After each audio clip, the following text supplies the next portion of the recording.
प्रार्थना सांसारिक सीमाओं से परे एक यात्रा है। प्रार्थना आरोहण है। प्रार्थना वह नहीं है जो आप समझते हैं। असल प्रार्थना आत्मा की ऊंचाइयों का आह्वान है। यह गहन लोकों का आह्वान है।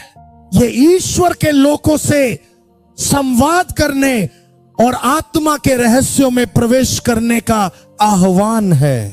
प्रार्थना सिद्धांतों में निहित वह क्रिया है जो मनुष्य को नश्वरता, अनैतिकता और मृत्युदंड के बंधनों से मुक्त करती है।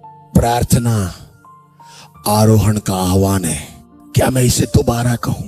प्रार्थना अनेक आरोहणों, संवादों का आह्वान है, न केवल ईश्वर से बल्कि ईश्वर के सदस्यों, व्यक्तियों, शक्तियों, क्षमताओं, स्वर्गदूतों और दिव्य लोकों से भी। आप जानते हैं कि प्रार्थना कई लोगों को रुचिकर क्यों नहीं लगती? क्योंकि वे पुराने नियम के अनुसार प्रार्थना करते हैं। वर्तमान में चर्चों में की जाने वाली प्रार्थनाओं का 1% भी वैसा ही है जैसा पुराने नियम में प्रार्थना की जाती थी, जैसा कि इब्राहिम और उनके सभी लोगों ने तब प्रार्थना की थी जब यीशु अभी तक उनके हृदयों में नहीं आए थे। उद्धार के बिना प्रार्थना करने वाले और उद्धार के बाद प्रार्थना करने वाले लोगों में अंतर है, क्योंकि उद्धार के साथ कुछ बदल जाता है। आपकी आत्मा अंधकार से निकलकर उसके प्रिय पुत्र के राज्य में पहुंच जाती है। आपकी आत्मा में अग्नि का संचार होता है। आपके हृदय में अनंत जीवन स्थापित हो जाता है। आपकी आत्मा में यीशु का स्वरूप बनता है, उसका पोषण होता है। पवित्र आत्मा आपके भीतर निवास करता है, इसलिए आपका मन भ्रमित है। आपकी आत्मा उन स्पंदनों को समझने की कोशिश कर रही है जो आपके मन और आत्मा में प्रवाहित हो रही है। आपके शरीर और आत्मा का हर अंग कांप रहा है। तो आखिर हो क्या रहा है? मुझे अपने हृदय में गहराई से महसूस हो रहा है कि कुछ नया उत्पन्न हुआ है, लेकिन अभी तक कोई सामंजस्य नहीं है। कोई सामंजस्य नहीं है। तो अब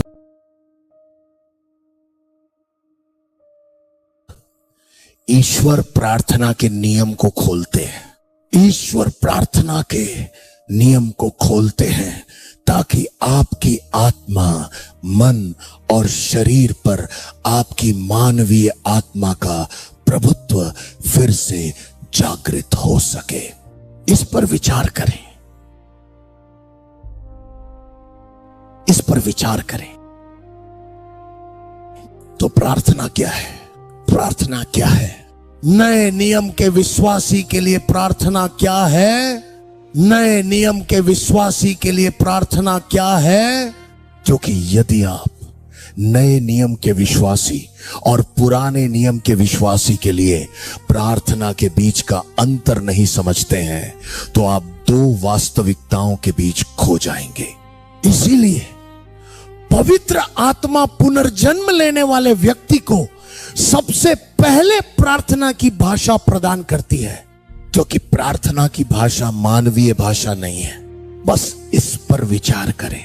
जिस क्षण आपका पुनर्जन्म होता है, उसके बाद पवित्र आत्मा आपको एक भाषा प्रदान करती है, और वह भाषा आपकी आत्मा की बुद्धि के लिए अज्ञात है। वह भाषा आपके मन की बुद्धि के लिए अज्ञात है। वह भाषा आपके शरीर की बुद्धि के लिए अज्ञात है। इसलिए आपके अस्तित्व और सार का हर हिस्सा इस नई भाषा से अनभिज्ञ है। यह ईश्वर की भाषा है जिसे केवल आपकी आत्मा समझती है। केवल आपकी आत्मा ही संवाद कर सकती है, इसे बदल सकती है, इसे बोल सकती है। और जब आत्मा इस वाणी की आवृत्तियों से जुड़ती है तो इसे अज्ञात भाषा कहा जाता है। बाइबल कहती है कि एक निरंतर प्रगति होती है, एक भेद खुलता है, परमेश्वर की बागडोर में निर्बाध प्रवेश होता है और परमेश्वर के साथ सीधा संवाद होता है। इसे प्रार्थना के रूप में नहीं लिया जाता, नहीं प्रार्थना करने के रूप में। बाइबल कहती है कि वो बोलता है, इसलिए यह प्रार्थना नहीं है। मैंने धर्म ग्रंथों का अध्ययन किया है और मैंने ये नहीं कहा कि वह प्रार्थना करता है, वह अज्ञात भाषा बोलता है। नहीं, उसने कहा कि वह बोलता है। इसका अर्थ है कि ऐसी प्रार्थना नहीं है, बल्कि एक अनूठी भाषा में संवाद है। ये एक शहर की भाषा है, एक राज्य की भाषा है, एक क्षेत्र है, कई आयाम है, कई देश है, कई क्षेत्र हैं। इन क्षेत्रों के प्राणियों की अपनी भाषा होती है। इसे स्वर्गदूतों की भाषा कहा जाता है।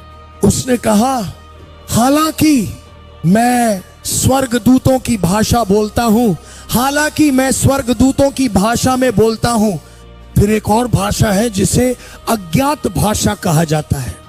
उसने कहा,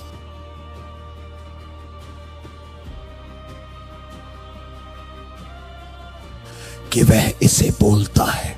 यह एक भाषा है, वह अज्ञात भाषा बोलता है, लेकिन मनुष्य से नहीं, बल्कि परमेश्वर से। उसने कहा, मनुष्य से मनुष्य हम बोलते हैं क्योंकि हम अंग्रेजी बोलते हैं। आप जानते हैं, मैं अभी आपसे बात कर रहा हूं। उसने कहा, हम बोलते हैं क्योंकि हम एक दूसरे को समझते हैं। यह एक भाषा है, इसलिए वह इसे गैर भाषा में बोलता है। इसे परमेश्वर से बोलो। इसका अर्थ है कि अज्ञात भाषा परमेश्वर की भाषा है। इसलिए यदि कोई व्यक्ति परमेश्वर से बात करना चाहता है तो उसे मानवीय भाषाओं को चुप कराने और बंद करने के लिए पर्याप्त रूप से तैयार और सचेत रहना होगा। आप क्या करते हैं? यही बातचीत है। वह संवाद आपकी आत्मा को मजबूत करता है, जो कि आत्मा का प्रभाव होता है। परमेश्वर आत्मा है। आत्मा, जब हम आत्मा की भाषा बनते हैं तो क्या होता है? हमारी आत्मा पोषित होती है। उस संवाद में हमारी आत्मा प्रमाणित होती है।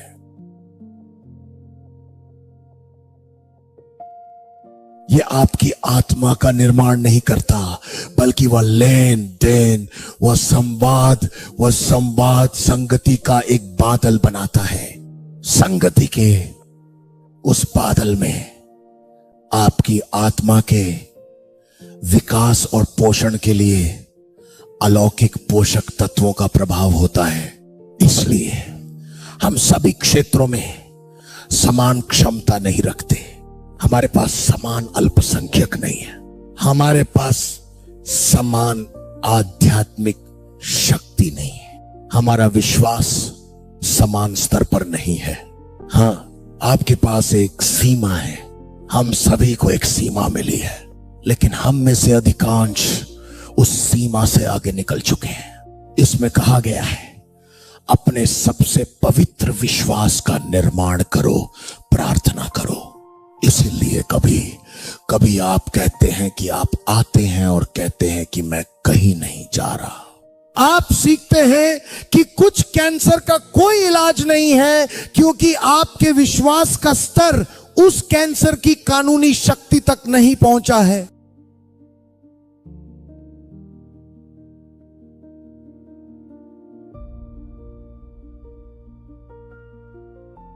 मैं ये बात बार बार कहता हूं, लोग इसे समझ नहीं पाते। ये बात समझ नहीं आई है। यीशु कहते हैं, प्रार्थना और उपवास के द्वारा जो अधिकार मैंने तुम्हें दिया है, वह इस संकट की कानूनी पकड़ को मापेगा। यह प्रकार उस अधिकार की क्षमता में दूर नहीं होता जो तुम्हें विश्वास के द्वारा प्राप्त है। क्या मैं आमीन सुन सकता हूं? क्या मैं आमीन सुन सकता हूं? क्या हम आज रात जुड़ सकते हैं? तो प्रार्थना क्या है? प्रार्थना के प्रकारों में जाने से पहले हमें यह जानना होगा कि प्रार्थना क्या है। परमेश्वर ने हमें किस प्रकार की प्रार्थनाओं के लिए बुलाया है। प्रार्थना आरोहण है। प्रार्थना मेढ़ों के पर्व से प्रस्थान है।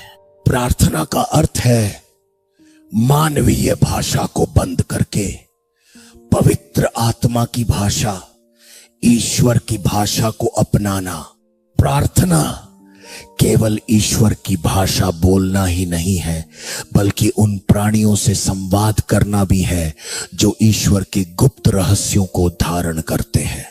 प्रार्थना सिद्ध पुरुषों की आत्माओं से संवाद करती है। यही प्रार्थना है। जागो, जागो, जागो।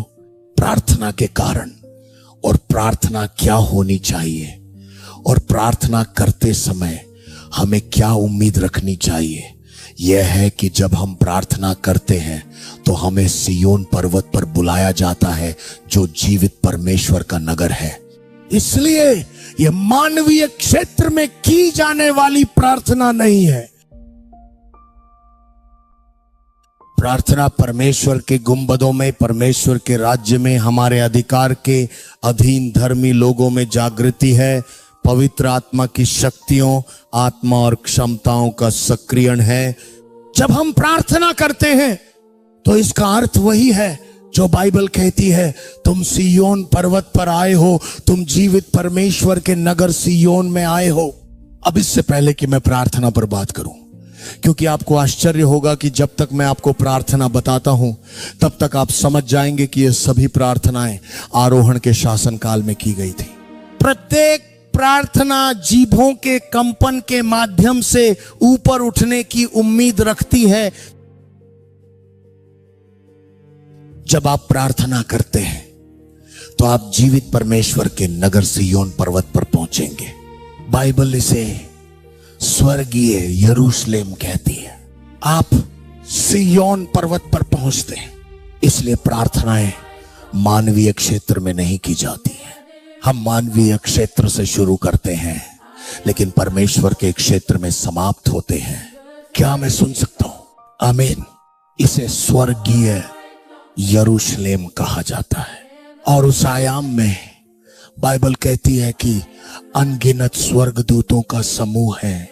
इसलिए जब आप प्रार्थना करते हैं तो आप परमेश्वर के नगर स्वर्गीय यरूशलेम में पहुंचते हैं और फिर उस राज्य में अनगिनत स्वर्गदूतों का समूह होता है। सामर्थ्य के स्वर्गदूत, महिमा के स्वर्गदूत, सत्य के स्वर्गदूत, टेलीपोर्टेशन के स्वर्गदूत, दृष्टि के स्वर्गदूत, दर्शन के स्वर्गदूत, युद्ध के स्वर्गदूत, विभिन्न प्रकार के स्वर्गदूत, संरक्षक, संदेशवाहक, परमेश्वर की वास्तविकताओं के संरक्षक, संदेशवाहक, शिक्षक, स्वर्गदूतों की मंडली।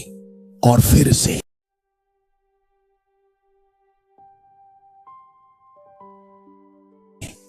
आम सभा में बुलाया जाता है। इसका अर्थ है कि प्रथम जात का चर्च वह चर्च है जो सिय्योन में स्थापित, स्वीकृत और स्थिर हो चुका है। चर्च के शुरुआती दिनों में वापस चलते हैं। बाइबल कहती है कि जब उन्होंने प्रार्थना की तो भूकंप आए, उनके घर हिल गए। जब उन्होंने प्रार्थना की तो वे अलौकिक रूप से मनुष्य की भाषाओं में बोलने लगे, ऐसी भाषाएं जो उन्होंने पहले कभी नहीं बोली थी। जब उन्होंने प्रार्थना की तो पतरस जेल से रिहा हो गया। उन्होंने ऐसी प्रार्थना की थी। उनकी प्रार्थनाएं इतनी प्रभावशाली थी कि कैरोस को, क्रोनोस को तोड़कर एक स्वर्गदूत के प्रत्यक्ष प्रकट होने का मार्ग प्रशस्त करना पड़ा। यही वो प्रार्थना थी जो उन्होंने की थी। प्रथम जात का चर्च, उन्होंने ऐसी प्रार्थना की। स्वर्गदूत शारीरिक रूप से जेल के द्वार पर आया और पतरस को रिहा कर दिया और उसे हाथ पकड़कर ले गया। जब वे अभी भी कमरे में प्रार्थना कर रहे थे, बाइबल कहती है नगर का द्वार खुल गया और प्रभु के स्वर्गदूत ने पतरस को ले जाकर बाहर निकाल दिया। उन्होंने ऐसी प्रार्थना की थी कि फिलिप अलौकिक रूप से टेलीपोर्ट हो रहा था। बाइबल में कई बार लिखा है कि पतरस जेल से या एक स्थान से मंदिर तक टेलीपोर्ट हो जाता था। अपनी बाइबल पढ़े, उन्होंने इतनी प्रार्थना की कि सारा संसार सुसमाचार की अग्नि के प्रभाव में आ गया। उन्होंने इतनी प्रार्थना की कि पतरस की परछाई जिसके पैर काट दिए गए थे बिखर गई। प्रथम जात का चर्च, हमने इसे खो दिया है, यह अब कहीं नहीं मिलता। हमें मूल योजना पर वापस लौटना होगा। यह प्रथम जात का चर्च है। वह व्यक्ति प्रथम जात के चर्च का है। प्रथम जात का चर्च, प्रथम जात का चर्च, स्वर्गीय सभा, सभा प्रथम जात का चर्च।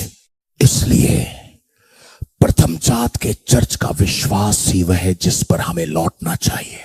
हमें प्रारंभिक चर्च के अनुभव से भी कहीं अधिक अनुभव की आवश्यकता है।